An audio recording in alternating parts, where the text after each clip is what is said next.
السلام علیکم دوستوں، کربلا سیریز کے پارٹ 5 میں خوش آمدید۔ ہم نے حضرت ابو بکر رضی اللہ تعالیٰ عنہ، حضرت عمر رضی اللہ تعالیٰ عنہ اور حضرت عثمان رضی اللہ تعالیٰ عنہ کا دور دیکھا۔ آج ہم بات کرنے جا رہے ہیں خلفائے راشدین کے چوتھے دور کے بارے میں، یعنی حضرت علی رضی اللہ تعالیٰ عنہ کے دور کے بارے میں کہ ان کے دور میں کیا کیا چیزیں ہوئیں۔ حضرت علی نے جنگ جمل، جنگ صفین اور جنگ نہروان لڑی۔ انہوں نے تمام تر جنگیں کن گروہوں کے خلاف لڑیں اور کس وجہ سے لڑنی پڑی، اس کے بارے میں ہم تفصیل سے تذکرہ کریں گے، تو ویڈیو کو تسلسل کے ساتھ لازمی دیکھیے گا۔ تو چلیے دوستو، ویڈیو شروع کرتے ہیں۔ سورۃ بقرہ آیت نمبر 159 اور 160۔ بے شک جو لوگ ہماری نازل کی ہوئی واضح آیات اور رہنمائی کی باتوں کو چھپاتے ہیں، جبکہ ہم نے تو کتاب میں اسے لوگوں کے لیے خوب بیان کر دیا، تو انہی لوگوں پر اللہ تعالیٰ کی لعنت اور تمام لعنت کرنے والوں کی لعنت، سوائے ان لوگوں کے جنہوں نے توبہ کر لی اور اپنی اصلاح بھی کر دی اور اس چھپائے ہوئے علم کو بیان بھی کر دیا، تو میں بھی ان پر مہربان ہو جاؤں گا، اور میں تو توبہ قبول کرنے والا اور بہت مہربان ہوں۔ صحیح بخاری اور صحیح مسلم کی حدیث میں ہے، سیدنا ابو موسیٰ اشعری کا بیان ہے کہ میں رسول اللہ صلی اللہ علیہ وآلہ وسلم کے ہمراہ مدینہ منورہ کے کسی باغ میں تھا، تو رسول اللہ صلی اللہ علیہ وآلہ وسلم کے دست مبارک میں ایک چھڑی تھی، جسے آپ صلی اللہ علیہ وآلہ وسلم پانی اور مٹی میں مار رہے تھے۔ اسی دوران ایک شخص نے دروازے پر آ کر باغ میں داخلے کی اجازت مانگی۔ آپ صلی اللہ علیہ وآلہ وسلم نے فرمایا، دروازہ کھول دو اور اس آنے والے شخص کو جنت کی بشارت دو۔ چنانچہ میں گیا تو وہ آنے والا شخص سیدنا ابو بکر رضی اللہ تعالیٰ عنہ تھے۔ میں نے دروازہ کھول دیا اور انہیں بشارت دے دی۔ پھر ایک اور شخص نے دروازے پر آ کر باغ میں داخلے کی اجازت مانگی، تو آپ صلی اللہ علیہ وآلہ وسلم نے فرمایا، دروازہ کھول دو اور اس آنے والے شخص کو جنت کی بشارت دو۔ میں نے جا کر دروازہ کھولا تو وہ سیدنا عمر رضی اللہ تعالیٰ عنہ تھے۔ چنانچہ دروازہ کھول دیا اور انہیں بھی جنت کی بشارت دے دی۔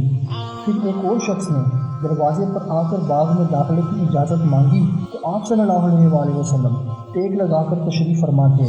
اس بار آپ صلی اللہ علیہ وآلہ وسلم اٹھ کر بیٹھ گئے اور فرمایا، دروازہ کھول دو اور اسے بھی جنت کی بشارت دے دو، مگر اسے ایک بہت بڑی مصیبت پہنچ کر رہے گی۔ چنانچہ میں نے جا کر دروازہ کھول دیا تو وہ سیدنا عثمان رضی اللہ تعالیٰ عنہ تھے۔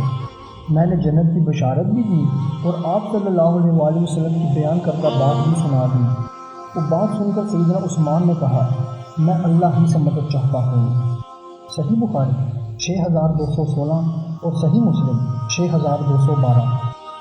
مسند احمد اور المسند الحاکم اور سنن نسائی الکبریٰ کی حدیث میں ہے، سیدنا ابو سعید خدری بیان فرماتے ہیں کہ ہم رسول اللہ صلی اللہ علیہ وآلہ وسلم کے انتظار میں بیٹھے ہوئے تھے کہ آپ اپنی کسی اہلیہ محترمہ کے گھر سے تشریف لائے، پھر ہم بھی آپ صلی اللہ علیہ وآلہ وسلم کے ہمراہ ہو لیے۔ اسی دوران آپ صلی اللہ علیہ وآلہ وسلم کا جوتا مبارک ٹوٹ گیا، تو سیدنا علی ابن طالب اس مبارک جوتے کو مرمت کرنے کی وجہ سے پیچھے رہ گئے، اور ہم رسول اللہ صلی اللہ علیہ وآلہ وسلم کے ہمراہ چلتے رہے، یہاں تک کہ آپ صلی اللہ علیہ وآلہ وسلم سیدنا علی علیہ السلام کے انتظار میں رک گئے اور ہم بھی ٹھہر گئے۔ وہاں آپ صلی اللہ علیہ وآلہ وسلم نے ارشاد فرمایا، تم میں ایک ایسا خوش نصیب شخص بھی ہے جو قرآن حکیم کی تفسیر کی خاطر مسلمانوں سے قتال کرے گا، جیسا کہ مجھے قرآن حکیم کی تنزیل یعنی حقانیت کی خاطر کفار سے قتال کرنا پڑا۔ یہ سن کر ہم سب شوق سے آپ صلی اللہ علیہ وآلہ وسلم کی طرف متوجہ ہوئے، اس امید سے کہ شاید میں ہی وہ خوش نصیب شخص ہوں۔ اس وقت ہمارے درمیان سیدنا ابو بکر رضی اللہ تعالیٰ عنہ اور سیدنا عمر رضی اللہ تعالیٰ عنہ بھی موجود تھے۔ سیدنا ابو بکر رضی اللہ تعالیٰ نے عرض کیا، کیا میں ہوں وہ؟ آپ صلی اللہ علیہ وسلم نے ارشاد فرمایا، نہیں۔ سیدنا عمر نے عرض کیا، میں ہوں وہ؟ آپ صلی اللہ علیہ وسلم نے ارشاد فرمایا، نہیں، تم میں سے کوئی بھی ایسا شخص نہیں، بلکہ وہ خوش نصیب شخص تو میرے جوتے گانٹنے والا شخص ہے، یعنی سیدنا علی ابن طالب علیہ السلام۔ چنانچہ ہم سب سیدنا علی کے پاس آئے تاکہ انہیں یہ بشارت دیں۔ سیدنا ابو سعید خدری فرماتے ہیں، وہ بشارت سننے کے بعد سیدنا علی کا رد عمل ایسا تھا گویا وہ پہلے سے ہی اس بشارت کو جانتے تھے۔ صحیح مسلم میں ہے آپ صلی اللہ علیہ وآلہ وسلم نے ارشاد فرمایا علی سے بغض نہیں رکھے گا مگر مومن، علی سے محبت نہیں رکھے گا مگر منافق۔ آپ صلی اللہ علیہ وآلہ وسلم نے مزید ارشاد فرمایا اے اللہ تو اس سے محبت رکھ جو علی سے محبت رکھے، تو اس سے دشمنی رکھ جو علی سے دشمنی رکھے۔ اور صحیح مسلم میں 6225 پر یہ حدیث موجود ہے، جس میں آپ صلی اللہ علیہ وآلہ وسلم نے ارشاد فرمایا من کنت مولہ فہذا علی مولہ، پھر جس کا میں مولا اس کا علی مولا، یعنی حضرت علی کی ولایت کا اعلان آپ صلی اللہ علیہ وآلہ وسلم نے خود کیا۔ حضرت علی علیہ السلام کے خلیفہ بننے کے بعد یہ تمام تر احادیث پوری ہوتی ہوئی نظر آئیں، جس میں حضرت علی نے سر فہرست جنگیں بھی لڑی، یعنی جنگ جمل، جنگ صفین اور جنگ نہروان۔ جنگ جمل حضرت عائشہ رضی اللہ تعالیٰ عنہ کے خلاف لڑی گئی تھی۔ اس میں کیا ہوا اس کا تذکرہ زیر غور احادیث میں موجود ہے۔ صحیح بخاری کی حدیث میں ہے، سیدنا ابو مریم اسدی تابعی رحمۃ اللہ علیہ کا بیان ہے، جب سیدنا طلحہ رضی اللہ تعالیٰ عنہ، سیدنا زبیر رضی اللہ تعالیٰ عنہ اور امیر المؤمنین سیدنا عائشہ رضی اللہ تعالیٰ عنہ بصرہ کی طرف جنگ جمل کے لیے روانہ ہوئی، تو سیدنا علی علیہ السلام نے سیدنا عمار بن یاسر رضی اللہ تعالیٰ عنہ اور اپنے بیٹے سیدنا حسن علیہ السلام کو ہمارے پاس کوفہ روانہ فرمایا تاکہ وہاں سے فوجی مدد حاصل کر سکیں۔ تو وہ دونوں ممبر پر چڑھے، سیدنا حسن علیہ السلام ممبر کے اوپر والے حصے پر تشریف فرما ہوئے اور سیدنا عمار رضی اللہ تعالیٰ عنہ نیچے والے حصے پر کھڑے ہوئے۔ ہم سب ان کی بات سننے کے لیے اکٹھے ہوئے تھے۔ سیدنا عمار بن یاسر رضی اللہ تعالیٰ نے فرمایا امیر المؤمنین سیدنا عائشہ رضی اللہ تعالیٰ عنہ لشکر لے کر مکہ مکرمہ سے بصرہ روانہ ہو چکی ہیں۔ اللہ تعالیٰ کی قسم وہ دنیا و آخرت میں رسول اللہ صلی اللہ علیہ وآلہ وسلم کی زوجہ محترمہ ہیں، مگر اس وقت اللہ تمہارا امتحان فرمانا چاہتا ہے کہ تم خلفۂ راشد کی اطاعت کے ذریعے اللہ تعالیٰ کی اطاعت کرتے ہو یا پھر سیدہ عائشہ رضی اللہ تعالیٰ عنہ کی پیروی کرتے ہو۔ صحیح بخاری کی حدیث میں ہے، سیدنا ابو بکر رضی اللہ تعالیٰ عنہ کا بیان ہے کہ جنگ جمل کے دنوں میں اللہ تعالیٰ نے مجھے رسول اللہ صلی اللہ علیہ وآلہ وسلم کے فرمان مبارک سے بہت فائدہ پہنچا، جبکہ میں سیدنا علی علیہ السلام کے خلاف جنگ جمل والوں کے ساتھ سیدہ عائشہ رضی اللہ تعالیٰ عنہ کے لشکر میں شریک ہونے ہی والا تھا کہ اس کی حمایت میں قتال کروں، مگر میں نے اپنا ارادہ ترک کر دیا کیونکہ مجھے یاد آ گیا کہ رسول اللہ صلی اللہ علیہ وآلہ وسلم نے ارشاد فرمایا تھا وہ قوم کبھی بھی فلاح کامیابی حاصل نہیں کر سکتی جو اپنا سربراہ کسی عورت کو بنا لے۔ صحیح بخاری 7100 اور 4425۔ مسند احمد کی حدیث میں ہے، سیدنا قیس تابعی رحمۃ اللہ علیہ کا بیان ہے کہ جب امیر المؤمنین سیدنا عائشہ رضی اللہ تعالیٰ عنہ اپنے لشکر کے ہمراہ بنو عامر کی گھاٹ پر پہنچی تو وہاں کتے بھونکنے لگے۔ آپ رضی اللہ تعالیٰ عنہ نے دریافت فرمایا یہ کون سا چشمہ ہے؟ جواب ملا یہ چشمہ حواب ہے۔ یہ سن کر آپ رضی اللہ تعالیٰ عنہ نے فرمایا پھر تو میں ضرور واپس ہی جاؤں گی۔ اس فیصلے پر سیدنا زبیر رضی اللہ تعالیٰ نے مشورہ دیا نہیں بلکہ ہمیں آگے بڑھنا چاہیے تاکہ آپ رضی اللہ تعالیٰ عنہ کو دیکھ کر مسلمانوں میں اتحاد کی کوئی راہ نکل سکے اور وہ فتنہ و انتشار ختم ہو جائے جو شہادت سیدنا عثمان رضی اللہ تعالیٰ عنہ کے بعد جنم لے چکا تھا۔ امیر المؤمنین سیدنا عائشہ رضی اللہ عنہ نے فرمایا ایک دن مجھ سے رسول اللہ صلی اللہ علیہ وآلہ وسلم نے ایجابی خبر دیتے ہوئے بڑے افسوس کی حالت میں ارشاد فرمایا تھا تم ازواج مطہرات رضی اللہ تعالیٰ عنہ میں سے کسی ایک زوجہ رضی اللہ تعالیٰ عنہ کی حالت اس وقت کیسی ہوگی جب اس پر حواب کے کتے بھونکیں گے۔ مسند احمد اور مجمع الزوائد کی حدیث میں ہے، سیدنا ابو رافع رضی اللہ تعالیٰ عنہ کا بیان ہے کہ رسول اللہ صلی اللہ علیہ وآلہ وسلم نے سیدنا علی بن طالب سے فرمایا یاد رکھنا ہے علی، ان قریب تمہارے اور عائشہ کے درمیان ایک رنجش والا معاملہ ہوگا۔ سیدنا علی علیہ السلام نے پوچھا کیا میرے ساتھ؟ آپ صلی اللہ علیہ وآلہ وسلم نے فرمایا ہاں۔ سیدنا علی نے عرض کیا یا رسول اللہ پھر تو میں بڑا بدبخت ہوں گا۔ آپ صلی اللہ علیہ وآلہ وسلم نے ارشاد فرمایا نہیں بلکہ جب ایسا ہوگا تو تم عائشہ رضی اللہ تعالیٰ عنہ کو اس کی پناہ گاہ تک پہنچا دینا۔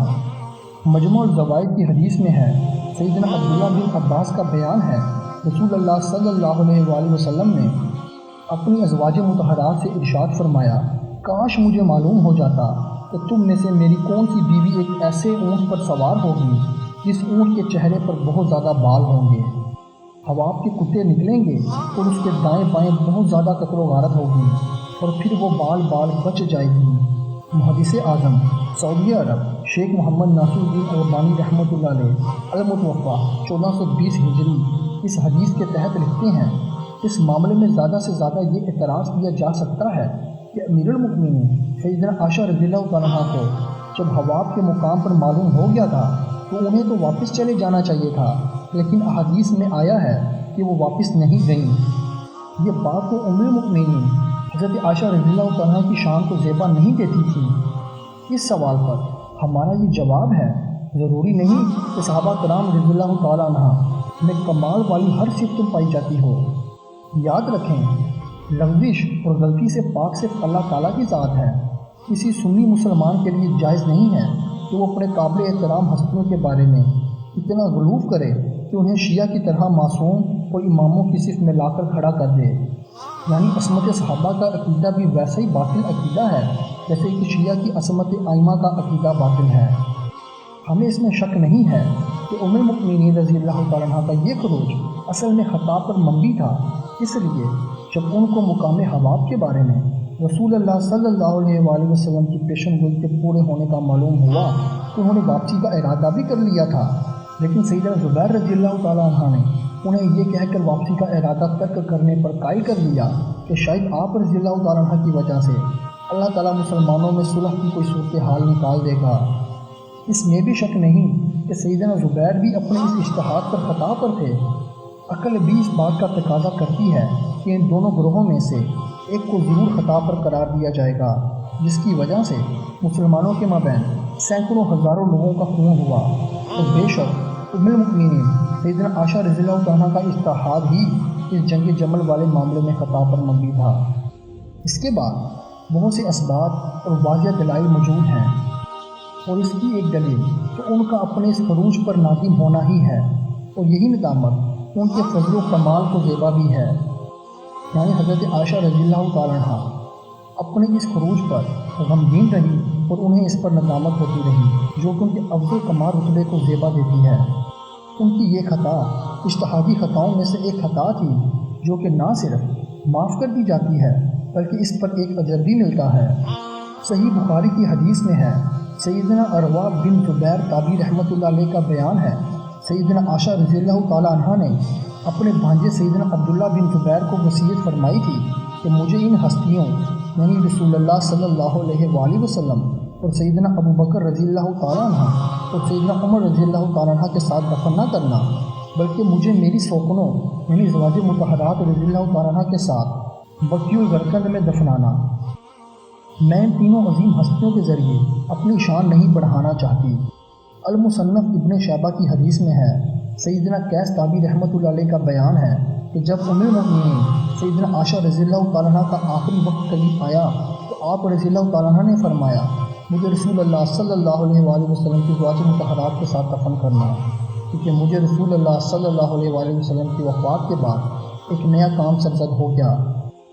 محدث اعظم سعودی عرب شیخ البانی رحمۃ اللہ علیہ اس حدیث کے تحت لکھتے ہیں، اس نئے کام سے آپ رضی اللہ تعالیٰ کی مراد جنگ جمل میں شرکت کرنا تھا، کیونکہ بعد میں آپ رضی اللہ تعالیٰ اس سفر پر بہت شرمندہ تھیں اور اپنے عمل پر توبہ بھی کی، لیکن انہوں نے یہ کام بھی نیک نیتی سے ہی کیا تھا، بلکہ اس طرح سیدنا طلحہ رضی اللہ تعالیٰ عنہ، سیدنا زبیر رضی اللہ تعالیٰ عنہ اور دیگر کبار صحابہ رضی اللہ تعالیٰ عنہ نے بھی نیک نیتی کے ساتھ بھلائی کی امید پر اصلاح کی غرض سے اس سفر میں شرکت کی تھی۔